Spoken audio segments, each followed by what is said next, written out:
Hiya Claire, how you doing? I'm okay. Yeah, it's 10th anniversary this year, so we're ploughing on, but making sure that they're remembered and why we remember Yeah, them. I just obviously there's a lot of people that know your story and what happened. And I think it was about 5 years ago now that I reached out to you when I'm going through family court. Um, and I know that that you're very, very much supported, and I have to say you're brave, one of the bravest women that I know. Um, but do you want to just um, tell everybody that hasn't heard your story actually what happened? Yeah, so I was in an abusive marriage for 14 out of the 16 years that we were married. Usual story, love bombed at the beginning. He sent a rose to my works every day until I agreed to go out with him. That lasted for 3 weeks. Totally on a pedestal, everything I ever wanted, made to feel special, made to feel as if I was more interesting than normal. And as you know, that narcissists and psychopaths can keep that up for up to 6 years. And the catalyst came when my dad died, because my dad was the one person that he was afraid of, the one person that stood up for me and made sure that he treated me right. And one day he dropped dead with a massive heart attack, and there was nothing anybody could do. And it was at the same point where I was pregnant with my Jack, and the cracks started to show then. And it was only a year after that that the mask came off completely. And it's funny, you can never pinpoint when psychological abuse and gaslighting starts. It starts as a steady drip, drip, drip. The odd comment, the odd insult. But then oh, I didn't mean it.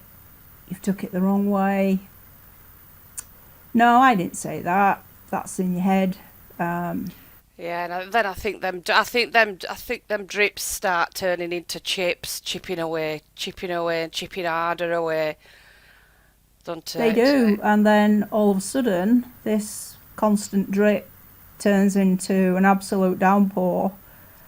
And then this pool of water comes along, and suddenly you're drowning in this water. And it's a torrent that continues every day, and it's a tap that never turns off. And it gets more vicious, it gets more personal, it gets more... There's always a line, and we never cross that line, most people. We step back from it. We can all cross that line and really hurt people. But my ex had no filter, and he would cross that line again and again and again. Yeah. And it got to the point where he would say, well, I don't mean it. Well, if you don't mean it, don't say it. The one thing in life that you can't do is take words back. And just like the skin on a drum, if it rips, you can put a sellotape over it, but that crack is still there. And it opens wider and wider and wider. I stayed because I knew that the boys wouldn't be safe alone with him. They'd seen and heard far too much already. And I held on and held on for as long as I could. But then again, there was a catalyst in 2014. And the abuse isn't just held to me, it was to the boys as well. And by that time, most of my family had been alienated, so had my friends. And it's the most loneliest place in the world to be in a relationship with somebody who completely dominates your life, your movements, your mind. You look in a mirror and you don't recognise the person looking back at yourself. Yeah. I resonate with that. I get that totally. It's you just don't know what to do you? You just don't know where to go, where to turn. You don't know what to tell. It's horrendous. And it's the shame as well Yeah. that this is happening, and it's only when you talk to other people and you say, you know, you put his underwear away in colour order and his socks away in colour order in a drawer, and friends would turn around and say, I don't even iron my partner's clothes. And it's only as you start to hear these different stories that you realise that just how far down you've come as a person. How old were you, Claire, when you got with him? When you met him? 25. So. And you were together 16 years? Yep, 18 altogether. We were courting a year and then engaged for a year and married. That's how quick it was. And you get to a point and you think nobody can understand how you feel. Nobody can see inside your heart. Nobody can see inside your mind. They just see the smile. They just see the front. Yeah. And that front becomes bigger and bigger and bigger. Yeah. People said to me afterwards, they came up to me and they said, you were always holding hands in the playground. But if people would have looked hard enough, they would have seen that it was a double hand clasp that I couldn't pull away from. A warning to not talk to people because they weren't allowed to know what was going on. So what looked incredibly romantic to other people was actually another controlling sign of not to say anything, not to stray from his side. And then when it got even worse, the back, the hand around the back, what people didn't see was the knuckle going into the bottom of my back, just needing just that warning sign to definitely not tell people that things aren't right, because the boys were starting to tell people at school it weren't right when they went to people's houses and they saw the families, they were coming home. It broke my heart one day when Paul said to me, Mom, when I go to my friend's house, his dad doesn't shout at his mum and call him names. And I knew then that they were starting to see that this wasn't right, and they would start to challenge him back, and that got physical, especially with Jack, who was 12. But the night that I'll always remember was in the Easter holidays in 2014. We were stood at the top of the stairs, and he was being angry with Jack, trying to make him push his buttons to say, have you done your homework? Because at secondary school he got 8-9 pieces of homework to do, and Jack replied with a flippant comment, you know I have. And the next news, he was going for Jack with his fist, and I just stepped in the middle without thinking, pushed Jack into his bedroom and took the punch on my arm. But the force of the punch on my arm, which by the way would have been the same height as Jack's face, it spun me around and I ended up at the bottom of the stairs. Paul came running through from the living room and Jack came clattering down the stairs, and they were both lying on me distraught, and he stood at the top of the stairs, and I'll always remember these words because he said, look what you made me do. Yeah. Now when we look at that, instantly the blame is put on me. Was it my fault that I asked him to punch me on my arm? Did I ask him to attack his own son? But when the boy said, "Why did you do that?" he said, "Well, that was your mum's fault." And I knew from that moment that I couldn't let the boys see this anymore. I couldn't let them think that this is the way that men treat women, that the way families are structured. And I said to them both, "Go, run to the car now." And I went to the car with nothing, but I was lucky because I could go to my mum's. I know there's thousands of women out there that don't have that opportunity, that don't have that chance to get away and live with somebody who supports them. Mm-hmm. But even then, the support only goes so far.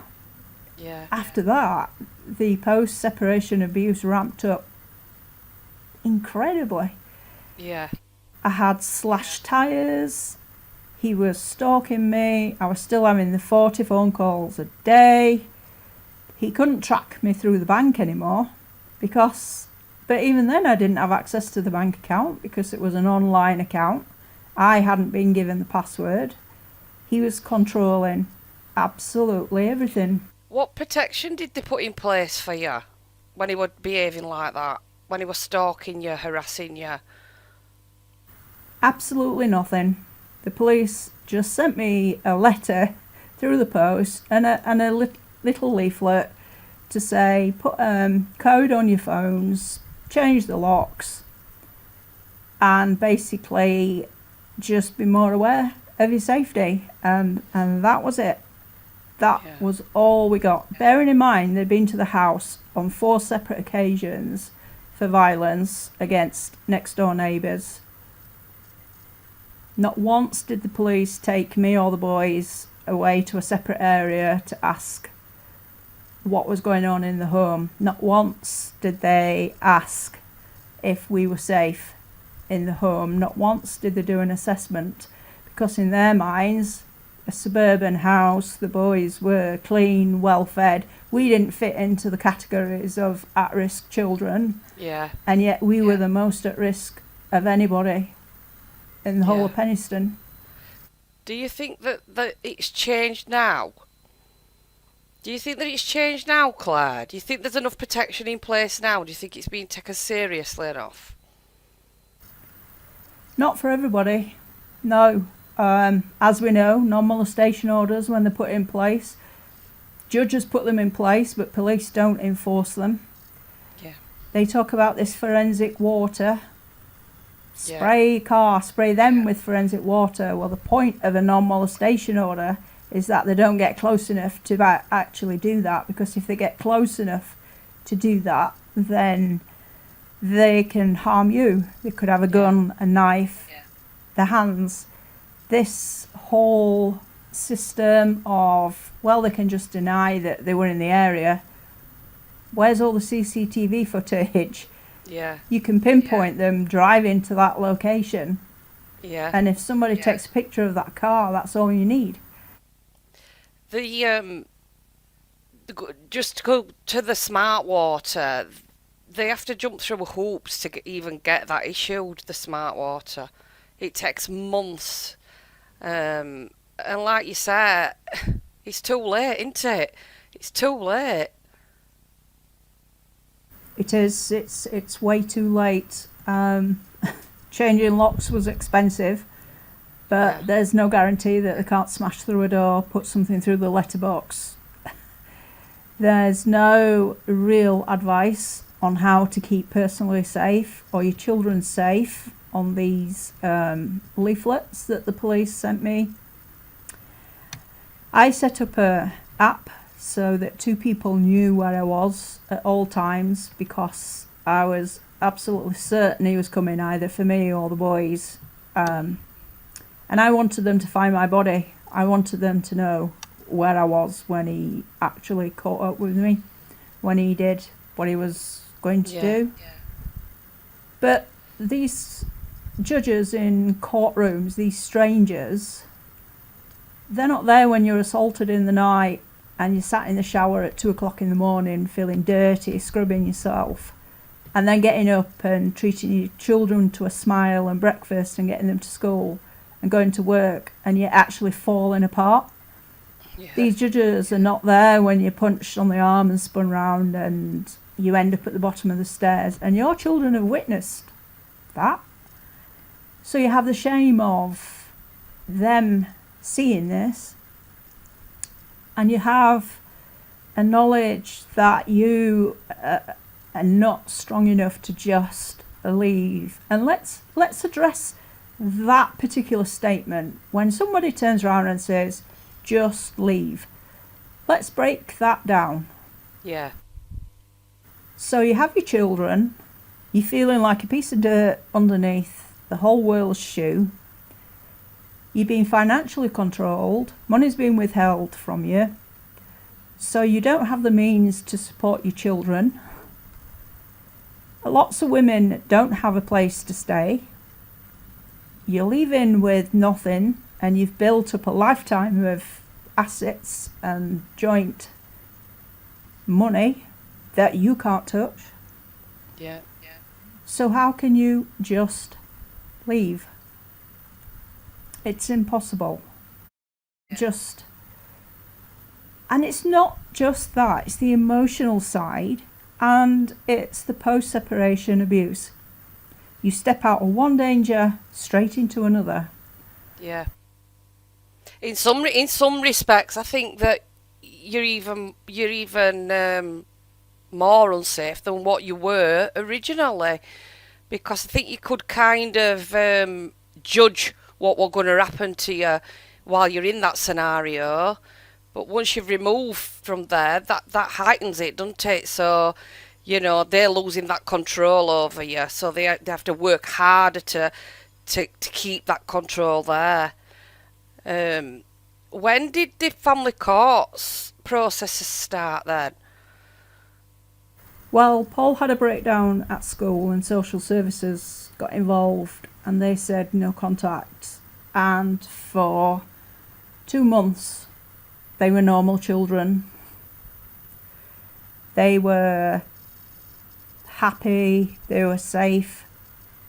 We had a time just to be a family without walking on eggshells, thinking, what's the mood going to be like when we walk in?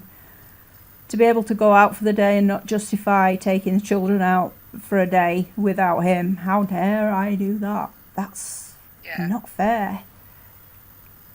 And to know that they could just do what they wanted to do. I took them to Lytham St Anne's, which was our favourite place ever because he never went there. And Paul just threw himself into the swimming pool with all his clothes on because he could. Yeah. There's a photograph of them stood at the top of Blackpool Tower, and it was a windy day, and they just embraced that freedom, that total sense of lack of fear to just be themselves. And that was just a spur of the moment photograph, and I'm so glad I took that, because that's one memory now to hold on to, that for just a few months they did experience normality. They did experience what it's like to live without fear, without being censored for little things, without being bullied. I mean, I go back again to family courts and strangers. That judge did not sit with my son and watch their father force him to eat until he was sick. That stranger was not there when all their belongings were thrown out onto the pathway out of the bedrooms because they hadn't tidied the bedrooms. That stranger wasn't there when he made them sit on the floor because they were arguing at the tea table. All that had gone, and for just a few months I was getting the flack. I was getting aggressive emails, I was getting ridiculous texts still from him. He started targeting the family. He started trying to separate and create problems in the family by sending vile messages. My sister was dying of cancer at the time, and he even sent her a message. That's how low he went. And I shielded them from all that, but to the police, sending text messages was not a crime. Yeah. So it was fine for him to bully and send awful messages to people who were not in a situation to respond to them. He never picked the strong people in the family. He always went for the weakest ones to send messages to. And the boys were kept totally away from that, and they were happy. And then in the July, I had to go for an emergency residency order because he'd taken the boys from my mum's without obviously permission. And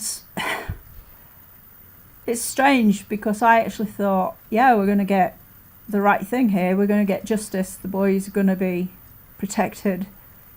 How wrong was I?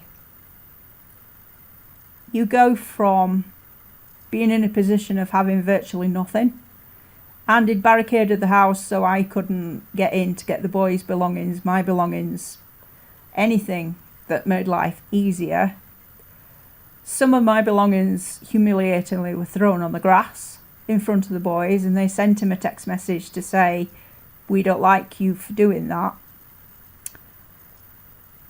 And once family court got involved, the situation got even worse because you're not only handling your emotions, you're handling two small people's emotions. And again, all these strangers, CAFCASS, social services, judges, they don't see a little boy sat on a chair crying because they have to see their dad. They're not there when your heart's ripped out of your chest, when your son's holding onto your leg and saying, "I really don't want to go and see my dad." When you know, as a parent, that you just want to protect your children and you can't. When you know that you're sending them into danger, and every time you're praying, your stomach's twisting that the visit will go okay and they'll come home in one piece. Except they don't come home in one piece because emotionally they've been got to, haven't they? They're using words and language to make them feel stuck in the middle.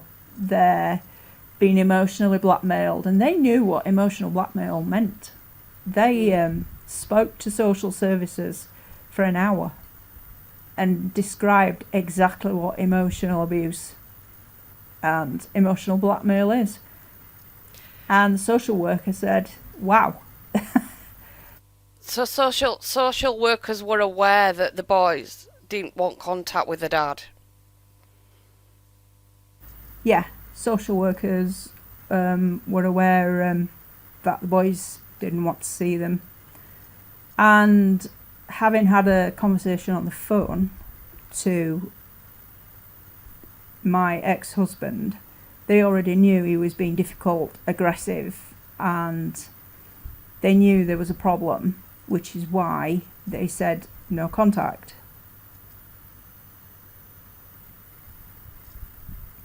But then in the July, I had to go to court.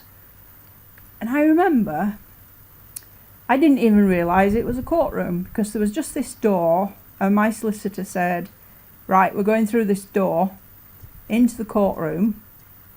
And I went, "That's the courtroom?" And she went, "Yes."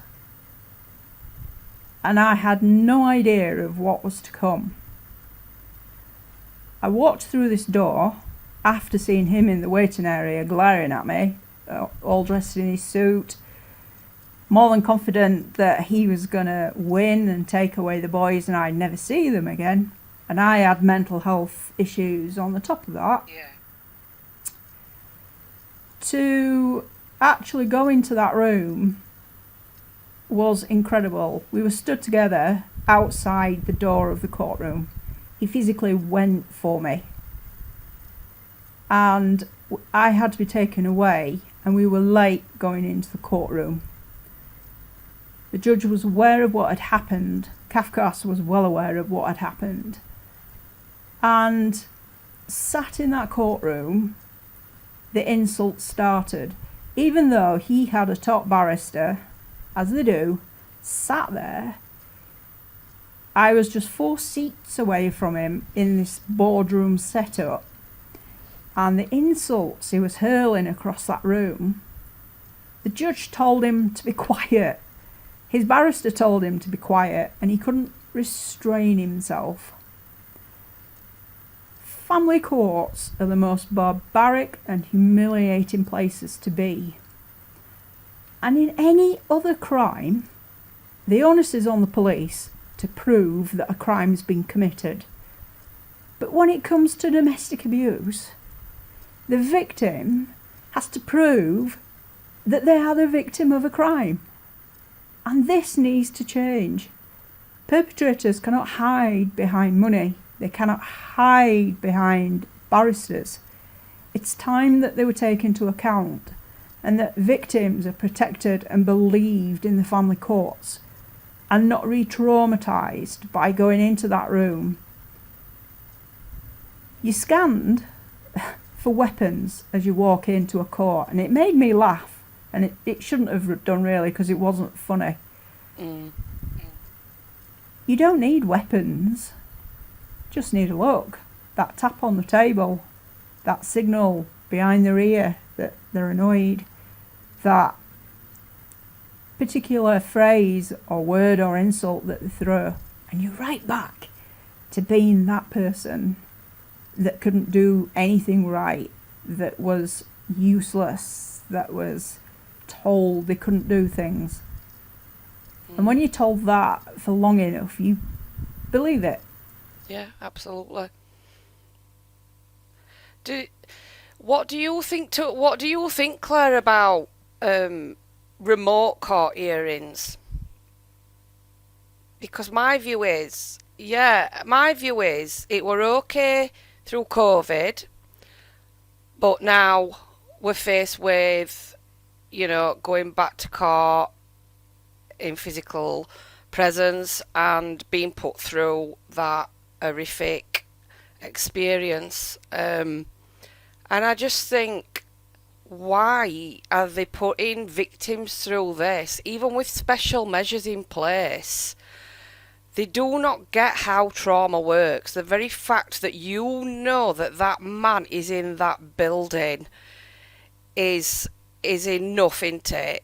And I just don't understand why they won't just let it be remote hearings. I think it should be remote as standard. Yeah, me too. There is no reason why you should have to physically be in that courtroom. I actually spoke to a solicitor and I asked, but why can't it be remote? And they said it's because the judge likes to see facial expressions. Really? Really? No, it's the fear and intimidation factor. Yeah. And you know what? We can make courtrooms as safe and fair as they can be, but that fear will never go away. No, absolutely And in not. that courtroom, for one person, it's a frightening place to be. And just because the judges and CAFCASS and social services are not afraid of this person in front of them, there's one person in that room that's lived with them, that's experienced this abuse, not just once, not just twice, but maybe for years and years and years. Yep. And how can it be justice that a victim can take their perpetrator to a magistrate's and a Crown Court and have them convicted for domestic abuse or violence, but then they have the right to represent themselves in a family court and cross-question their victim? It's a mockery. It is. It wouldn't happen in a Crown Court, it wouldn't happen in a magistrate's court. But again, Deborah, when you look at the court system, if you took your case through a magistrate's or a Crown Court, you're relying on a jury of people who have no experience of domestic abuse, and you put in a decision in the hands of untrained people. Yeah. Just normal people. So your only option is to go through the civil courts, which is the family courts. And I find that people are always shocked when I say to them, what do you think a family court looks like? And they'll say, well, it'll look like a courtroom. I went, it's nothing like a courtroom. I says, it's actually just 4 tables pushed together. I says, and you can be 4 seats away from your perpetrator. There you are in the room. You've got the court, you've got the judge. And I said, I didn't even realise that the person sat just further up above was the actual judge. Yeah. Yeah. Because they don't wear wigs, they don't wear gowns. If you get permission, you can have a screen put up. What's that? What's that? Because the minute you leave that courtroom, yeah, that's fine. But it's not fine, because what sort of protection is in place for... Yeah, they might let him go before you, 15 minutes before you, or vice versa. But then what? Then what? Is it you know, this man could be stood at top of the street. With a knife. And yeah. It's like I said to you yesterday, isn't it? I went to family court the other week, and they were literally queuing up to get in there. It was like a cattle market. Honestly, it was unbelievable. It is just one big money racket, isn't it? Massively. It wouldn't take a minute for ushers to be outside, to be separating people, to have another door opened. A judge doesn't walk up the steps into their courtroom, so there is another entrance somewhere, because you never see a judge outside of a courtroom. Exactly, they're protected, aren't they? Yeah. The fact that they are screened and protected the whole way through is unbelievable. Yeah. But for me especially, just to see him in the waiting area, you get that fear. And however much you try to convey that to your solicitor or barrister in his situation, they don't get it, because they're not scared of that person, and they think, oh, they'll stay within the parameters of the law, they have to do this, we'll tell them to do that. But they miscalculate people. And do you know why? Because they coercively control everybody around them. Yeah. It's not just and the they could turn the charm on, can't they? They could turn that charm. Yeah, they could turn that charm on, can't they? You know, me and you could see straight through that. But yeah, they can turn it on and off like a light switch, can't they? It's not tattooed across the forehead, and I've known them coerce social workers, CAFCASS workers, especially judges. You know, they come into court and they'll pull a blinder. My ex was in his suit at the door, but then he lost control in the courtroom. A lot do not lose control, and they will just sit there as cool as cucumbers. Whereas your victim, it's fight or flight. Yeah. Yeah. They can sit there and be frozen. Absolutely frozen. Yeah. And then they're accused, but then they're accused of having no emotion. And then if they're too emotional, they're classed as being neurotic and crazy. It is like a or unstable. They are just literally set up to fail, aren't they? And it's just they need opening up. These courtrooms need opening up, and they need to be regulated. They need to be opened up and transparent, so that we could see exactly what's going on, and if a poor judgment's been made or a wrong decision's been made, a wrong judgment, then they have to be held accountable for that. They're getting away with making these decisions that are absolutely destroying lives. And, you know, They're getting away it with has murder. yeah, yeah. How They're getting away so with murder. they are literally, aren't they, Claire? And they have, aren't they, Claire? They have. And in that courtroom that day, with no preparation, didn't even think it was a courtroom. The other issue is the press aren't allowed into these courtrooms. Normal people aren't allowed into these courtrooms. So these decisions that are made unsafely, without Section 7s, without fact-finding hearings, without risk assessments being carried out, judges are letting their children go to abusive parents for more abuse, more harm, without even waiting for the decisions from the findings. I still find it incredible, with all the women that are in contact with me, how judges are issuing contact orders on the child's behalf with people they don't know, they know the barest minimum about. No decision has been made, no facts or safety has been confirmed, and yet they'll hand the most vulnerable people in society over to be abused again and again and again. And if we take it to a basic level, once we get into that courtroom, children's views and feelings and voices get lost, crushed immediately, because it's all about surviving that experience in court. It's about people starting to stand up and be on the side of the child and the side of the victim. Mm-hmm.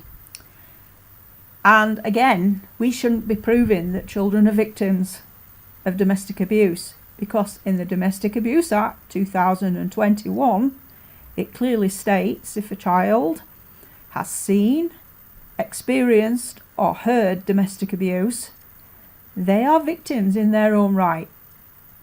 So now take that into a court, and judges are breaking the law on behalf of children because they're not adhering to the 2021 Act.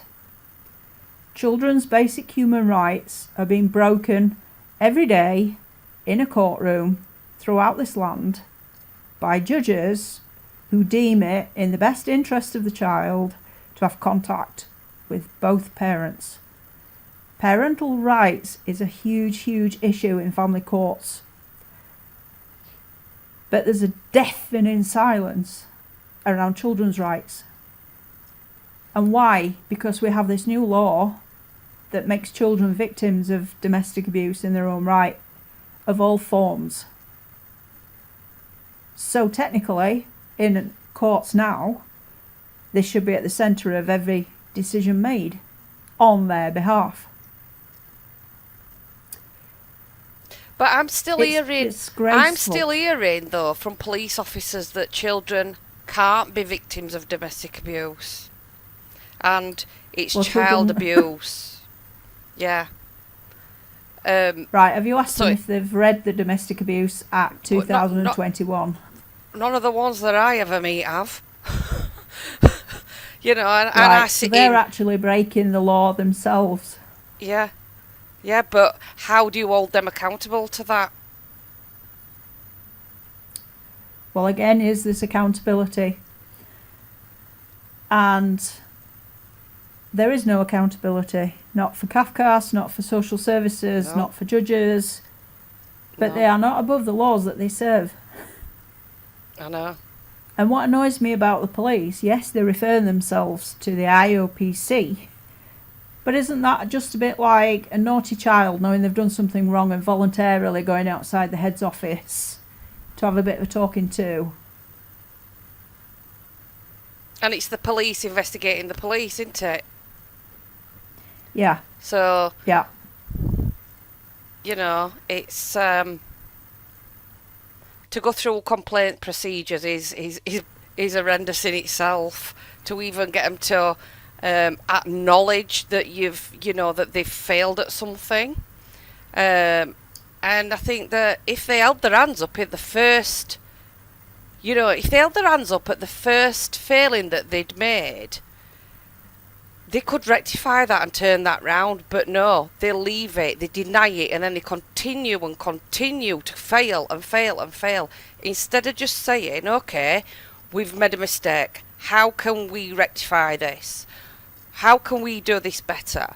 So then you go through that complaint procedure, don't you? Whether it's social care, police, and at the end of it, you're lucky if you get a regurgitated letter that says, we apologise for this. We will learn from this.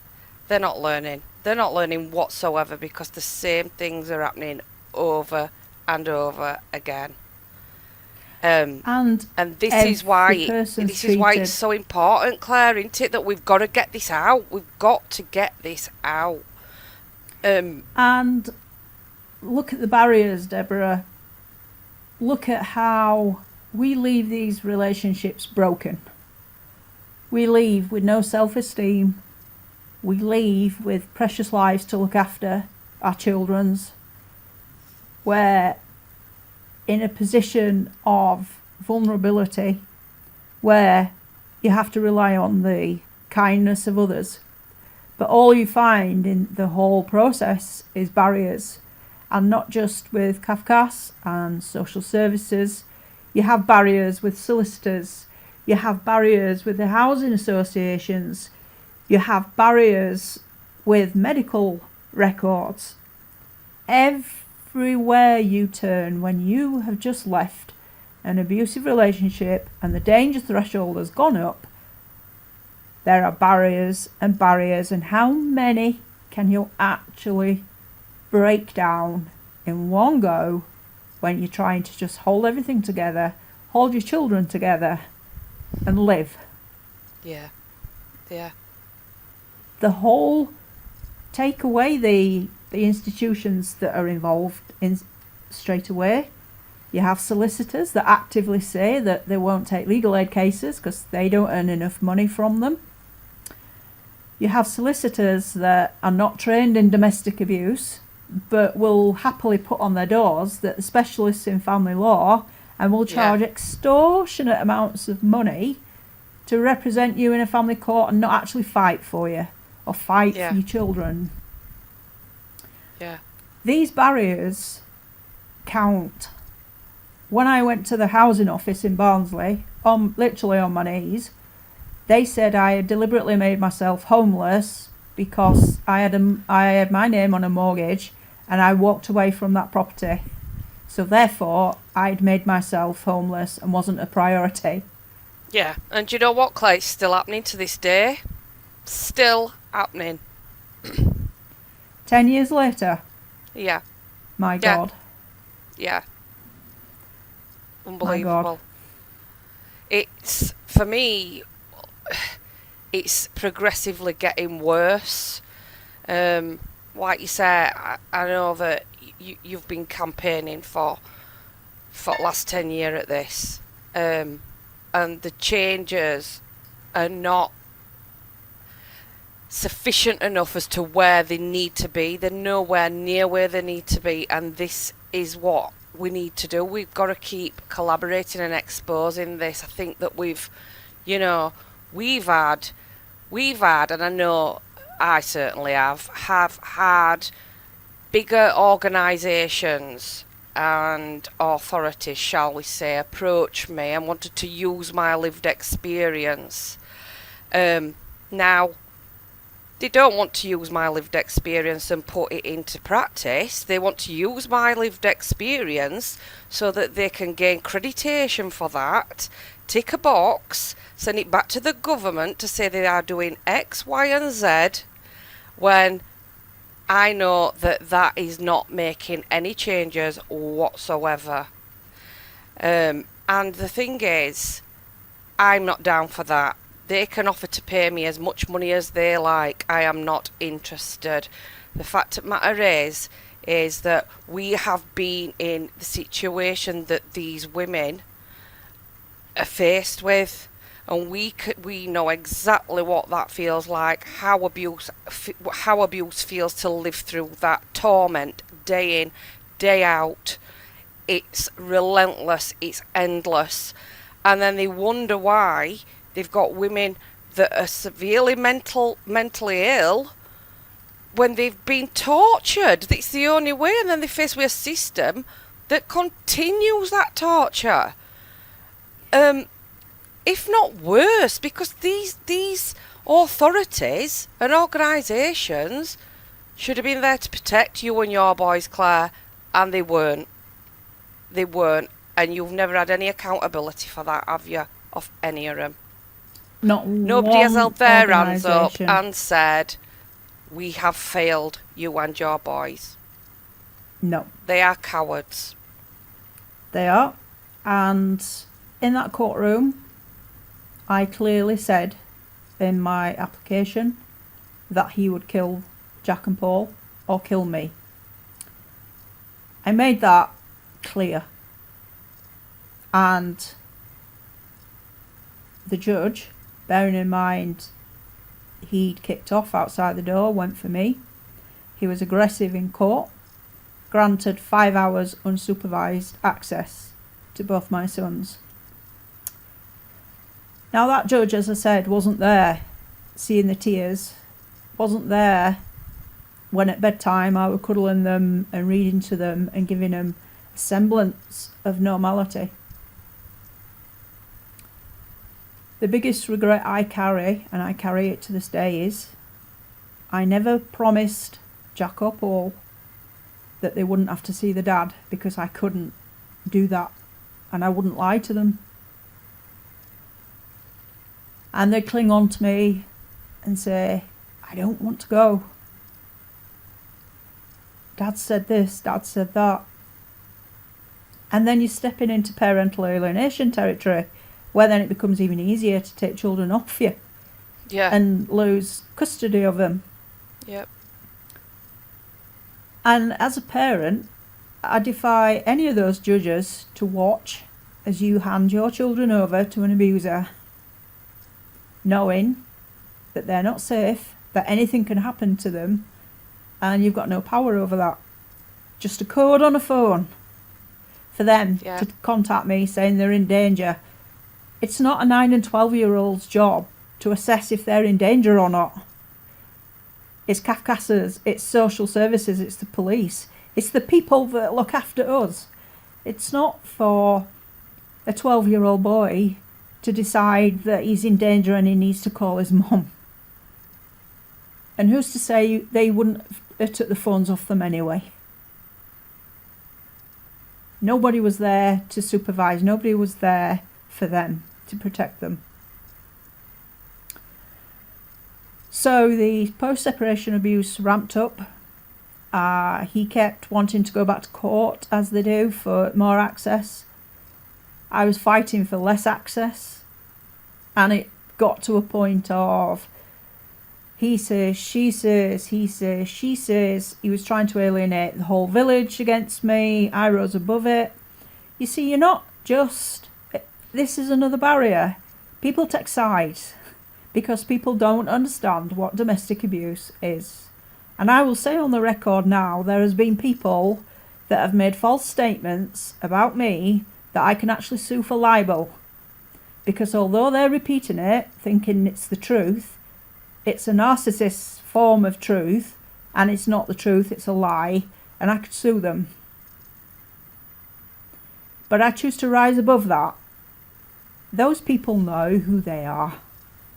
Those people know who were gleefully repeating the lies around the village that I rose above. We call them flying monkeys, don't we, Claire? And I had pretty much the same, because I ended up alcohol dependent. So, you know, my story is that, you know, the alcohol was there. I used it as a coping mechanism because I knew what were coming, and I would numb that. Self-medicating. I would numb that a bit, And obviously then, as time went on, I did become dependent on it. And um, like you said, the post-separation abuse then that continued afterwards, before I knew it, and then ultimately I nearly died. Back in 2010, I ended up in hospital, and they didn't know whether I was going to make it or not. And he knew exactly what he was doing to me. And I had people around me that I thought were very close to me. You know, I thought they would have supported me. The total polar opposite happened. And I was at a time where you can't get any lower. I didn't know whether I was going to see my kids again or not. You know, I was in that hospital 10 days, and a consultant came and said to me, I said, am I going to die? And he said, we don't know. And he knew exactly what he was doing to me. He sat back and watched me go from a bubbly, I will say it now, attractive at the time, very You're still confident, very confident. I had my own business, hair salons that I went into, you know, like you say, put that smile on, pretend that everything's okay while you're living it. But then they're attracted to that to start with. But then it's the very thing that they're attracted to that they want to destroy. So bit by bit, he started chipping, to the point where I nearly wasn't even here for my kids anymore. And when, you know, I was literally screaming out for help during them years, and it were nobody seemed to want to know, you know, and it were the same old people, like you say, making their own assumptions as what's happened, you know, the old Chinese whispers into it, you know, they start it and before you know it, and it, you know, and I got to a point where I thought, do you know what, I really do not care what anybody has to say about what happened within that situation, because do you know what, as long as I know the truth and I know what happened, then what does it matter what anybody else thinks? You know, these people that have their own opinions as to, you know, well, it were a toxic relationship, or they were always arguing, or, you know, they have no right to make those comments because they was not walking in your shoes. And that's the thing. And you're always going to get people like that. But it's... And I remember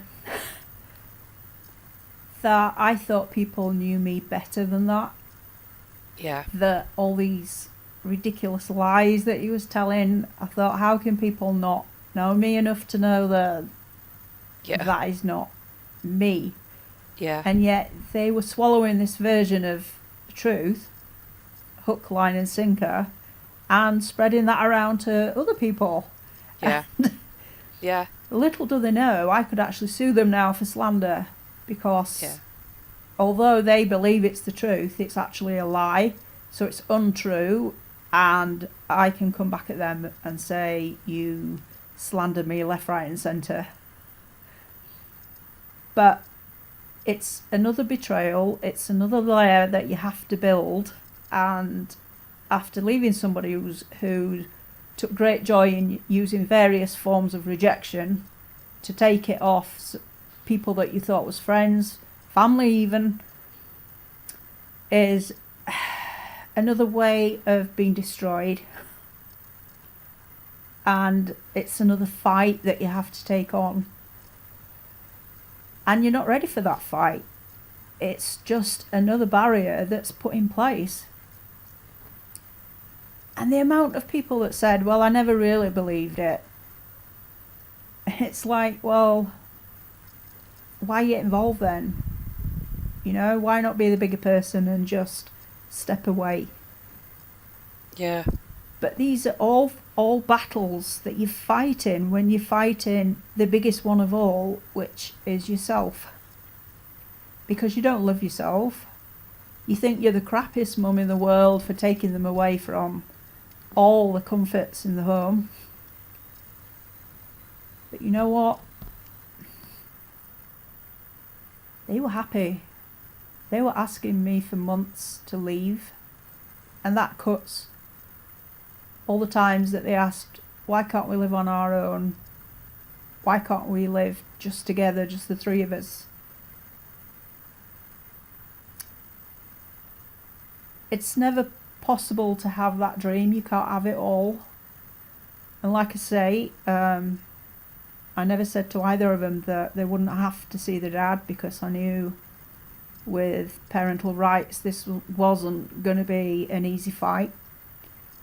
And he didn't see them as children, he saw them as possessions, as weapons. The only way that he knew would hurt me.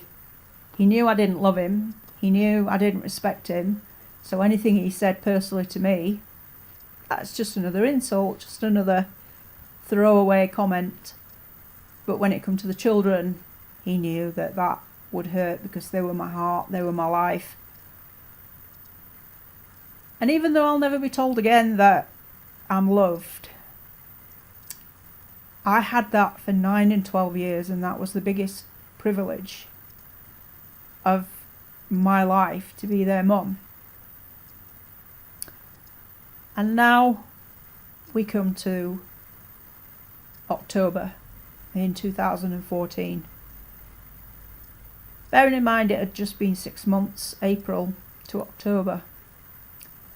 And the decree absolute had just come through, and he was furious because I divorced him and my name was above his. And he was furious because at that time there weren't no fault divorces, so you had to say the reasons why you were divorcing, and he wasn't going to sign the paper.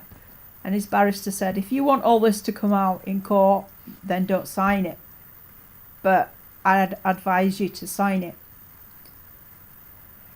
And the week before everything happened, I'd booked a table to celebrate the divorce, and the boys were so excited. I took my rings off months and months and months before that, because Paul had got upset and said, take those rings off, he doesn't own you anymore. And I was shocked that a 9-year-old saw it like that, and why the rings were so significant to him. And he was always flaunting the contact order. He'd pick them up early, drop them off late. And this particular Sunday, he'd not brought them back on time. And I actually sent a message to him and said, bring them back now. We're going out for a meal. I need them to get ready. And he sent a text back saying they were having fun. And then Jack texted me to say his new girlfriend had turned up late to wherever it was they'd gone, that place in Hull, what's it called? Junction something. There's a big activity centre there. So the whole point was they'd not had fun. They were late because his girlfriend had turned up late to the visit. Now there's two faults there. One, I had to know if there was anybody else going to be as part of that visit. And two, he weren't interested in building a relationship with his boys. He'd not even told the truth to the boys. He said she was just a friend with a little boy. So he was twisting the truth, as always. And he put on this text, well, the one good thing is we're divorced. That's one thing I can raise a glass to. And I just put, does it matter whose name is where? It's done. It's over. And that was the Sunday. And then on the Monday, he had an interview with CAFCASS. Now, Paul and then Jack had made it very, very clear that they didn't want to see the dad. And CAFCASS had taken a letter from Paul from school to give to the judge. And she said Paul was scared stiff that he'd have to go and see his dad for a long time. And I said, well, I can't lie to him because nothing's been decided. We were due back in court on the 17th of November, so CAFCASS were already out of the time scale. In the July, at the hearing, the judge had issued a Section 7 report to be done by CAFCASS. Now, bearing in mind we were due in court on the 22nd of November, no, 17th of November, sorry, and the report had to be handed in 2 weeks before that, and they didn't get involved till the middle of October. They were already well out of the time scale. There's no way they could have done a Section 7 in the time and prepare it ready for the final hearing. And whatever was said in that meeting on that Monday, he barricaded her in her office. Now, when I went to court, I said that social services and CAFCASS should never see him alone, because if he heard something that he didn't like, he would become aggressive and may become violent. That was ignored, and it came out afterwards that she had terminated the interview early, and he barricaded the door and wouldn't let her out of her office. But yet she thought contact would be fine on the Wednesday, and she wrote in her records that whenever she met him later on through the process, that she wanted a more senior officer present with her. Now, if she couldn't handle him safely, how did she think a 12 and 9-year-old would? And on the Wednesday, she rang me up and said to me, just keep an eye on Jack and Paul when they come home from their visit and make sure that they're okay. Wednesday they had visits for 2 hours, and that Wednesday I got home and missed them by 5 minutes because he picked them up late. Those 5 minutes could have been a last hug, a last I love you. And I got home from work. It had been a normal morning. I'd dropped them off at the schools, said to them, love you, and they both said to infinity and beyond. That's what we said every morning. Paul would run down the schoolyard and throw it over his shoulder, but Jack would take an extra look back just to make sure I was still in the yard as he went into school. And those were the last words that we said to each other in this life, because when he picked them up that night for the visit, they never came home. So the CAFCASS officer saying, make sure they're okay when they come home, they never actually did come home.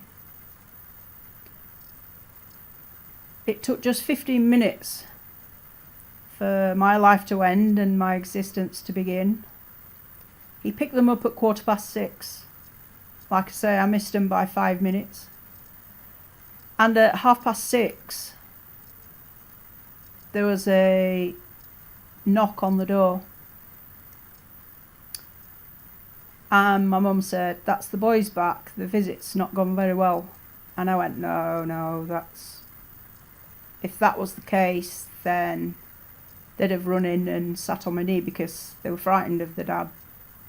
They wanted a hug. And I went to the door and I knew, before I even opened the door, because that fear's always there. And that fear was realised. And as I opened the door, there was a police officer stood at the door. Now I live in a small village and we knew each other. His children was near Jack and Paul's classes. We'd say good morning to each other. And he stepped into the light and his face dropped. And I said, "What has he done?" And the police officer said,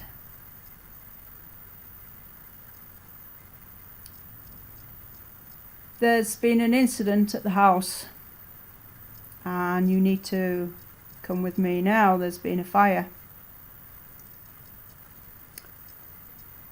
So I was rushed to Sheffield Children's Hospital with the blues and tears shining. And as I got to Sheffield Children's Hospital, he did a handbrake turn in the resus area and said, "Go, run." So I ran through the doors of resus and there's my beautiful 9-year-old boy having CPR done on him. And I was taken into a room and a doctor came and said to me, "Are you Paul's mum?" And I said, "Yes." And he said, "Come with me." And as I watched them doing the CPR, the doctor turned to me and he said, "We're going to let him go now." And I said, "Go where?" And he said, we're going to let him go." I said, "No, no, no, no." And they stopped resuscitating him and put him in my arms. And those beautiful blue eyes looked at me and I said, "You can't go, Paul. You can't." And he smiled and then the eyes just turned grey and unstaring. The life literally left his eyes. And I held him so tight. His hair was covered in my tears. And I promised him that no other child should have to die at the hands of a parent who should love them the most. And I held him and held him.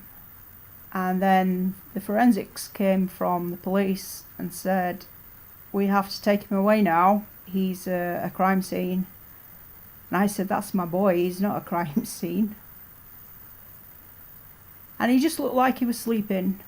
He had a little scratch down his nose. And he was taken away into another room. And this sounds really bad, but I'd not even thought about Jack at that point. And they said to me, "Jack's still fighting. Jack's had an operation, an open operation there and then. Because he was burnt, he couldn't breathe properly. And they'd had to cut his chest open." And I went to him and I said, "Hang on, Jack. You'll be okay. Hang on." And then I had to make the worst decision I've ever made in my life. When you have children, when you have your first, it's all about building that bond. And then when you're pregnant again, you worry about, have you got enough love? Have you got enough care? And when they're born, of course you have. You love them unconditionally. And you treat them both the same. You give them the same love, the same values. And I never chose between them, ever. And now I had to make a choice. I had to choose between sitting with Paul or going with Jack, because he needed to go to the paediatric burns unit in Manchester. And I went to say goodbye to Paul, and I said to the nurse, "Don't leave him on his own. He's only 9, he's not old enough to be left on his own." And I needn't have worried, because a local police officer from Penistone was on guard outside his door for the next 4 days. And before we left, it came through on the radio that he had been taken to Barnsley Hospital and had just lost his life. And would I take responsibility for his body? I said, absolutely not. He's got a family, they can take responsibility for his body. Little did I know then that whoever takes responsibility for the body can actually claim for the funeral.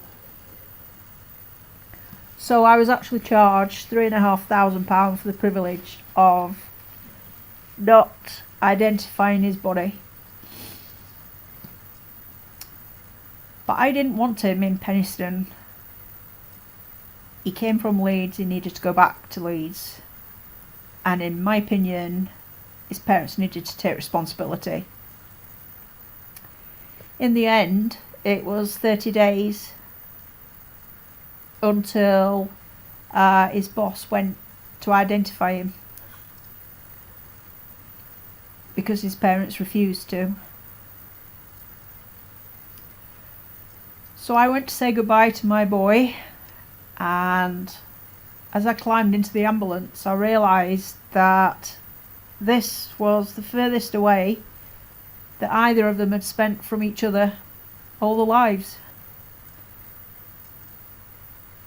They'd been together and shared everything. They weren't perfect, they'd fight, wind me up, they'd have the spats, wind each other up. But at the end of the day, he was there for his 9-year-old brother. He ran back to his brother when most people would have kept running the other way.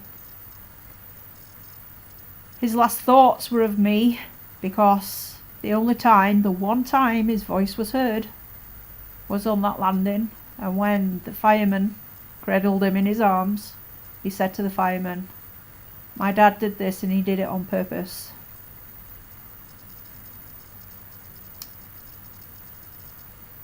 All the way to Manchester, I was having to see and watch them fight for Jack's life.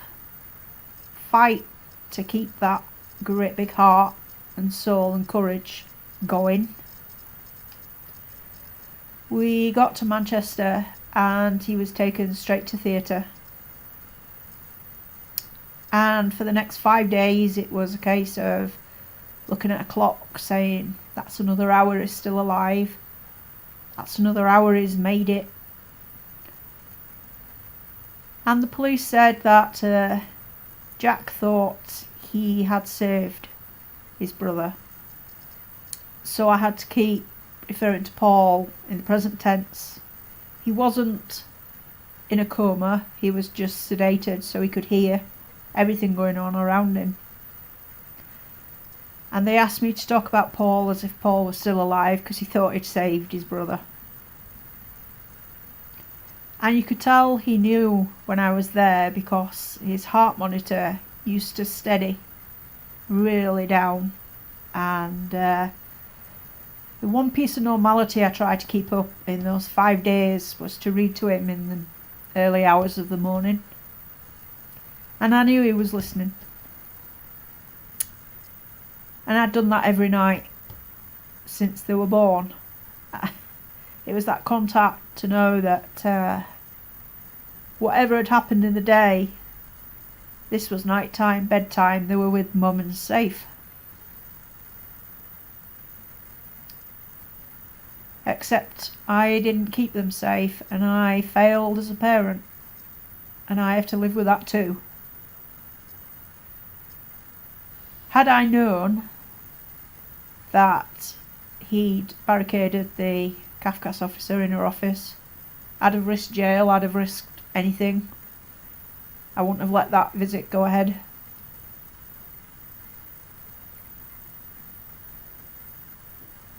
I could have kept them at home, but a court order said it was in the best interest to see this monster, so they went. Jack fought for 5 days, and after another 19-hour operation in theatre,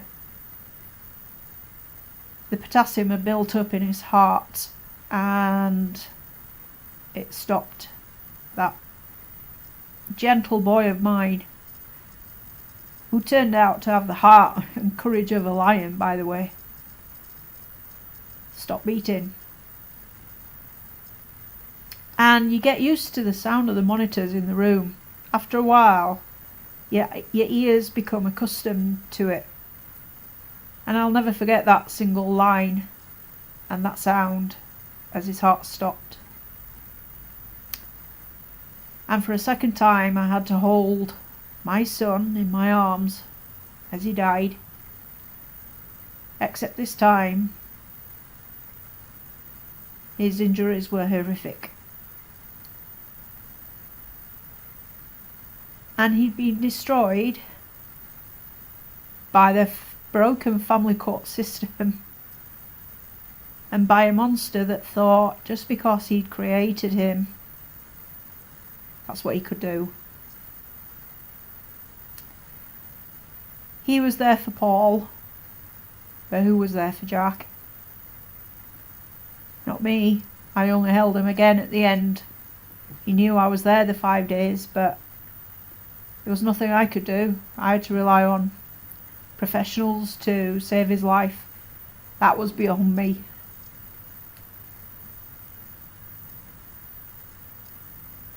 And he said those words not just to the fireman, but to a police officer and to the doctor in the hospital before they sedated him.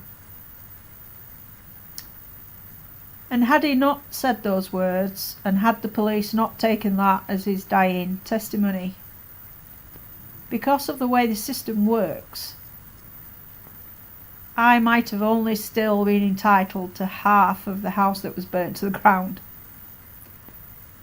Because he'd written to the bank and said he wouldn't be alive anymore and I would be responsible for the mortgage. And he'd cancelled the house insurance. But because Jack had said clearly what had happened, and I was Jack's next of kin, the one thing it hadn't done was make a will. So because Jack outlasted him, Jack inherited all the house. And because I was Jack's next of kin, I inherited the smoking pile of rubble that was not just a house but a life too. 3 lives. To this day, CAFCASS has never apologised, although they admitted their conduct wasn't right and they admitted they were out of the time scale. The day Jack was supposed to have his interview with CAFCASS was the day he died in my arms. So his wishes, his feelings went totally unsaid, unseen, unheard. So Jack was invisible through the whole court process. His voice was never heard. His opportunity to speak was never heard. If I could, I would give him a bravery medal, because he thought of everybody else except for himself. And despite being under the police, CAFCASS, social services, and me as a mum, nobody was there for him.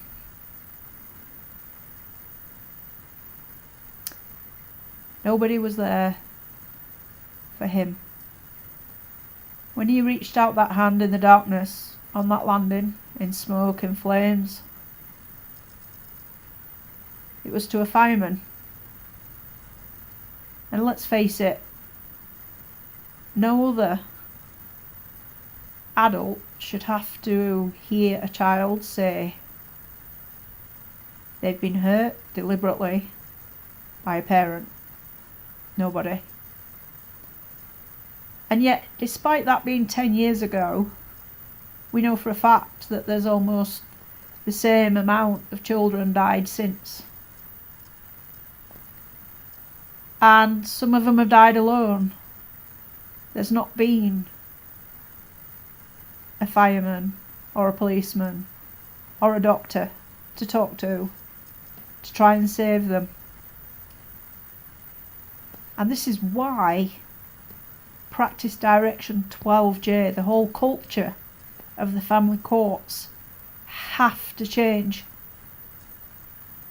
They've been learning lessons since 1998 with Throssell MBE. And yet child after child after child has had their lives taken away from them because the family court has said they can. The judge, in my case, was still serving on the bench for years after she basically signed Jack and Paul's death warrant. I have no idea whether the CAFCASS officer involved is still practicing. All I heard from CAFCASS was they could have done things better, and in the serious case review the investigator said social services should have done the section 7 rather than CAFCASS, but the fact remains a section 7 was never done, never even started, never even completed, and 2 boys' voices and lives were lost forever.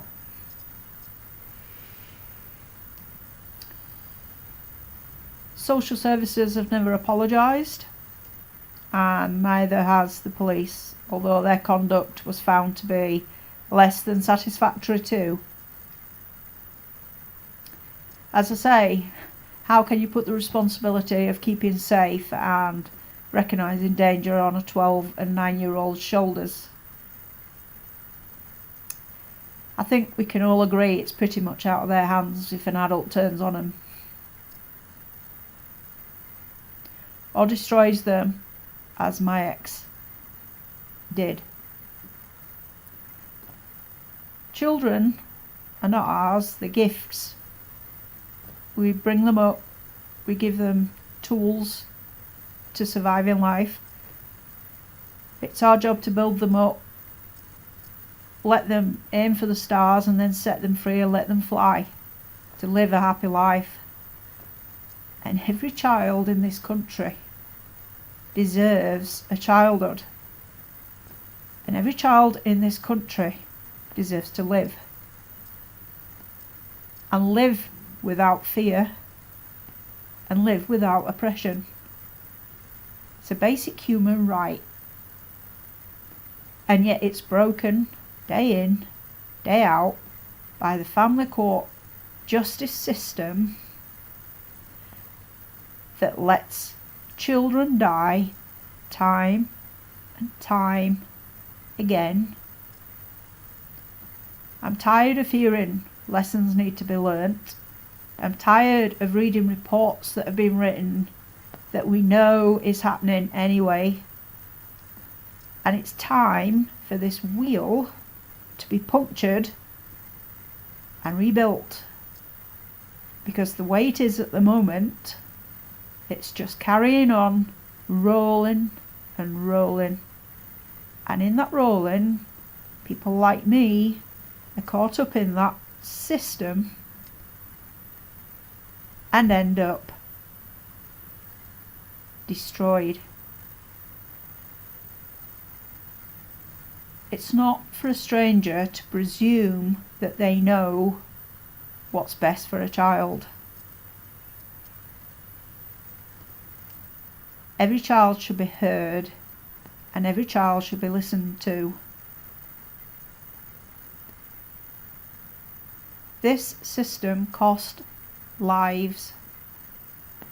And there's been more lives since Jack and Paul. I promised both of them that they would be the last. And they haven't been the last. Hey ho. I would say, even though there's going to be a report done and an investigation in the 10 years since Jack and Paul, I think we're almost double. In 2014, there were 19 children murdered at the hands of abusive parents who were known perpetrators of domestic abuse. And I think we'll be almost double that in just 10 years' time. And I want to go to where the boys sleep, because I always, when I went to bed, I'd put my head round their bedroom doors and look at them asleep. Just to make sure they're alright, that extra look. Now I go to where they sleep and I cry. But I want to put my hand one day on their stone. They're with my dad, by the way, so they're safe. And say to them, I've tried, but I've done it.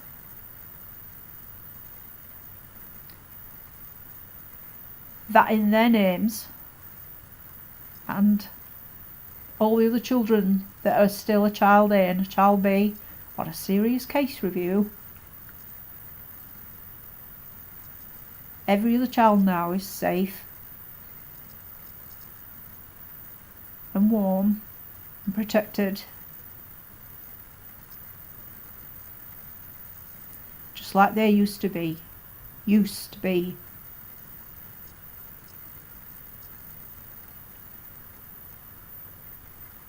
I fight to make a government listen. And every MP and every Lord, I make them look in my eye and I say to them, you say to me that every family court that you are responsible for and make decisions for on behalf of people like me, that you are confident that every child accessing that family court system right now are safe. And you know what? Not one of them can do that. I went to see Lord Christopher Bellamy, who's part of the family courts, head of the family courts. And I asked him to look in my eyes, and I asked him to say that under this current system, that every child and every woman and every man, because it does happen to men, is safe. And he couldn't do it. And none of them, not MPs, not lords, not barons, not baronets, can do that.